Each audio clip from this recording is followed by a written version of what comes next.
जिंदगी में हम सबको कभी न कभी ऐसे लोग मिलते हैं जो हमारे सपनों, हमारे जज्बात और हमारी मेहनत को समझ नहीं पाते। ऐसे लोग कभी हमारे रास्ते में रुकावट बनकर खड़े होते हैं, कभी हमारे सपनों को उदास करते हैं, लेकिन ये याद रखना ज़रूरी है कि हर बुरी चीज़ का एक अच्छा असर होता है। अगर आपके साथ कोई बुरा हो रहा है तो ये समझिए कि वो सिर्फ एक कदम है आपके सफ़र में। हर बार जब आपको कोई नीचा दिखाता है या आपको कोई बेइज्जत करता है, आप एक और मजबूती से अपनी ज़िंदगी के रास्ते पर चल रहे होते हैं। आपको उन लोगों का शुक्रिया अदा करना चाहिए जो आपको नीचे गिराने की कोशिश करते हैं, क्योंकि उन्हीं की वजह से आप अपनी असली ताकत को समझते हैं और अपनी मंजिल के करीब पहुंचने के लिए और भी ज़्यादा मेहनत करते हैं।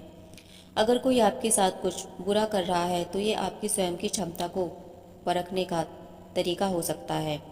आपको अपनी सोच को सफाई, सच्चाई और हिम्मत के साथ सजाना होगा। अच्छा हो या बुरा, हर परिस्थिति का एक मकसद होता है। अगर हम उसे सही तरीके से सीखते हैं तो हम कभी भी अपने रास्ते से नहीं भटकेंगे। ज़िंदगी में कभी किसी चीज़ से हारना नहीं है। अगर कुछ बुरा हो रहा है तो ये सिर्फ एक वक्त का हिस्सा है। आपको अपने सपने की तरफ पूरी लगन से कदम बढ़ाना है, क्योंकि एक दिन वो लोग जो आपको नीचे दिखाने की कोशिश कर रहे हैं वो आपकी सफलता को देखकर बस अपनी आंखें भर रहे होंगे। तो ज़िंदगी में हमेशा याद रखिए, बुरा होने से अच्छा होता है, क्योंकि हर बुराई के बाद एक नई शुरुआत, एक नया सफ़र और एक नई जीत होती है। इस विषय को एक कहानी के माध्यम से समझ सकते हैं। एक नगर में एक अच्छा और ईमानदार व्यक्ति रहता था। उसका नाम रमेश था। रमेश को सब लोग पसंद करते थे क्योंकि वो हमेशा दूसरों की मदद करता था, कभी अपने फायदे के लिए दूसरों का नुकसान नहीं करता था। सब लोग उसके साथ प्यार से पेश आते और वो सबको अपने दोस्त की तरह समझता था। एक दिन उस नगर में एक नया व्यक्ति आया जिसका नाम मोहन था। मोहन स्वभाव से स्वार्थी प्रवृत्ति का आदमी था। उसने देखा कि रमेश एक सच्चा और सीधा प्रवृत्ति का आदमी है जो उसके काम आ सकता है। मोहन ने रमेश से दोस्ती करने की सोची। मोहन स्वार्थी था, इसलिए उसे कोई पसंद नहीं करता था।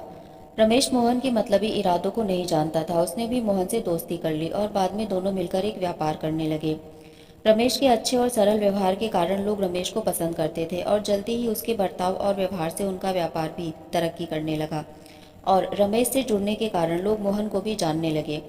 जैसा कि मोहन एक स्वार्थी आदमी था, उसने धोखे से रमेश का सारा व्यापार हड़प लिया और रमेश को धक्के मारकर बाहर निकाल दिया। चूंकि रमेश एक मेहनती व्यक्ति था, उसने फिर से बड़ी मुश्किलों से अपना व्यापार शुरू किया। क्योंकि रमेश के अच्छे व्यवहार के कारण लोगों ने भी उसका सहयोग किया और एक बार फिर से रमेश का व्यापार तरक्की करने लगा। उधर मोहन का व्यापार पूरी तरह से बंद पड़ चुका था। जब मोहन को रमेश के व्यापार के बारे में पता चला तो वह रमेश के पास गया और रोने लगा। उसने अपने बर्ताव के लिए रमेश से माफ़ी मांगी और फिर से अपने व्यापार में उसको शामिल करने की बात कही। लेकिन इस बार रमेश ने कुछ पैसे देकर उसकी मदद कर दी और उसे अपने साथ व्यापार करने के लिए मना कर दिया।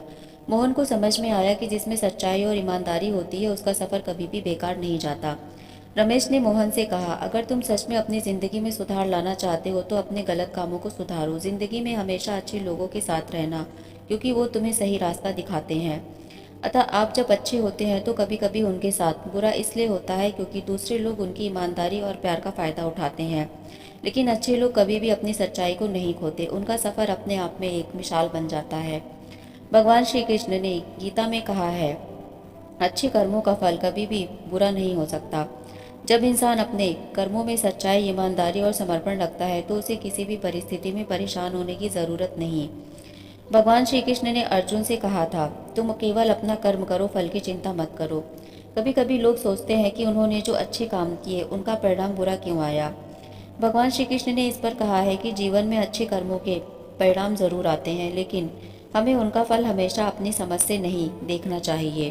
कई बार जीवन की राह में कठिनाइयाँ आती हैं, लेकिन वे हमें और मजबूत बनाती हैं। भगवान का विश्वास हमेशा हमारे साथ होता है। प्रभु श्री कृष्ण ने हमें बताया है कि जो दर्द हमें होता है वह हमारी आत्मा को शुद्ध करने के लिए होता है। यह हमें जीवन के सही उद्देश्य को समझने और अपने लक्ष्यों को प्राप्त करने में मदद करता है। इसीलिए जब कोई बुरा समय आता है या कठिनाइयाँ सामने आती हैं तो हमें भगवान श्री कृष्ण के उपदेशों को याद रखना चाहिए। हमें अपने कर्मों पर विश्वास रखना चाहिए, क्योंकि अंततः अच्छाई की जीत होती है। भगवान श्री कृष्ण कहते हैं कि मनुष्य अपने जीवन का स्वामी स्वयं होता है। हमें अपनी आंखें और कान खुले रखने चाहिए, आसपास के बुरे व्यक्तियों को पहचानने की कला होनी चाहिए, अन्यथा ऐसे ही लोग हमारे जीवन को बर्बाद कर देते हैं। स्वयं से अधिक किसी अन्य पर भरोसा नहीं करना चाहिए, क्योंकि किसी को बदलते देर नहीं लगती। हर मनुष्य अपनी सुविधा के अनुसार स्वयं को बदल लेता है। बुरे वक्त में कोई साथ नहीं देता, अतः केवल स्वयं पर विश्वास करें। भगवान श्री कृष्ण कहते हैं कि अच्छे मनुष्य के साथ बुरा तभी होता है जब वह ज़रूरत से ज़्यादा अच्छाई दिखाता है, और ऐसे मनुष्य को भी बार बार क्षमा कर अच्छाई करता है जो इस लायक नहीं होते। फिर ऐसे ही मनुष्य अच्छे लोगों के साथ बुरा कृत्य करते हैं और फिर हम ये सोचते हैं कि हमने तो सभी के साथ अच्छा किया, फिर ईश्वर ने हमारे साथ बुरा क्यों किया। जब तक आप जीवन में बुद्धि और विवेक से काम नहीं लेंगे, तब तक आप हर किसी के द्वारा फायदा उठाया जाने वाला व्यक्ति बनते रहेंगे। प्रभु श्री कृष्ण अर्जुन से कहते हैं कि हे अर्जुन, आने वाले काल कलयुग में अच्छाई और बुराई का कोई मापदंड नहीं होगा। प्रत्येक मनुष्य अपने स्वार्थ के अनुसार अच्छाई और बुराई का निर्धारीकरण करेगा। यदि किसी मनुष्य के स्वयं के साथ कुछ बुरा घटित होता है तो वह स्वयं के लिए ईश्वर की दी हुई परीक्षा कहता है, और जब किसी और के साथ कुछ बुरा घटित होता है तो लोग उसे ईश्वर के द्वारा दिया गया कर्मफल कहते हैं। अतः इस कलयुग में हर किसी की अपनी अपनी व्याख्या है, अतः हर परिस्थिति के विषय में सचेत रहें। जो परिस्थिति हम किसी और के लिए सुनते हैं वो कल को हमारे साथ भी घटित हो सकती है, अतः किसी भी परिस्थिति और परेशानी को नज़रअंदाज नहीं करना चाहिए। अपनी सही और सकारात्मक योजना पर कार्य करते रहना चाहिए जो हमें स्वयं के लिए और हमारे परिवार के लिए भविष्य को लेकर सुरक्षा प्रदान करती है। भगवान श्री कृष्ण कहते हैं कि मनुष्य के साथ कुछ बुरा तभी होता है जब वह जागरूक नहीं होता और अपनी अज्ञानता से बाहर नहीं निकलता। भगवान श्री कृष्ण कहते हैं कि नकारात्मक लोगों को अपने जीवन में स्थान नहीं देना चाहिए। ऐसे लोगों की संगति हमारी सोच, हमारे जीवन और हमारी ऊर्जा को हानि पहुंचाती है। स्वयं के साथ कुछ भी गलत होने पर चुप होकर सहन नहीं करना चाहिए, क्योंकि जो व्यक्ति जितना ही सहता है लोग उतना ही उसे भुक्तभोगी बनाते चले जाते हैं। स्वयं की अपनी आवाज़ और पहचान अवश्य होनी चाहिए। किसी पर भावनात्मक और आर्थिक रूप से आश्रित मत रहिए। स्वयं का सम्मान करें, तभी लोग भी आपका सम्मान करेंगे। हर किसी व्यक्ति के लिए अपने जीवन में एक सीमा ज़रूर निर्धारित कर लें, और आप स्वयं भी अपनी सीमा को निर्धारित करें, जिससे कोई भी व्यक्ति अपनी सीमा के दायरे में रहे और आपको किसी भी प्रकार का नुकसान ना पहुंचा सके। हमें ये समझना होगा कि इस कलयुग में अच्छाई और बुराई जैसी अब कोई चीज़ नहीं रह गई है। यदि लोग इतने ही समझदार होते तो शायद हमारा समाज, सिस्टम और लोग सब कुछ सही और न्यायपूर्ण होता। आज हर कोई अच्छा या बुरा देखकर नहीं बल्कि अपने फायदे के अनुसार कार्य करता है। अतः हमें स्वयं में इस तथ्य को समझना होगा कि जीवन एक कर्म क्षेत्र है, जहाँ जितना ही आप स्वयं की बुद्धि, कौशल और विवेक का प्रयोग करेंगे उतना ही आप जीवन में सफल होंगे। हम जितने जागरूक रहेंगे, बुराई और बुरे लोगों से बचे रहेंगे, क्योंकि हमें स्वयं की और अपने कुटुंब की हर संभव ऐसे लोगों से बचाव करना हमारा कर्तव्य है और यही धर्म है। अतः जागरूक रहें, ज्ञानमय रहें, मूर्ख ना बने, सचेत रहें।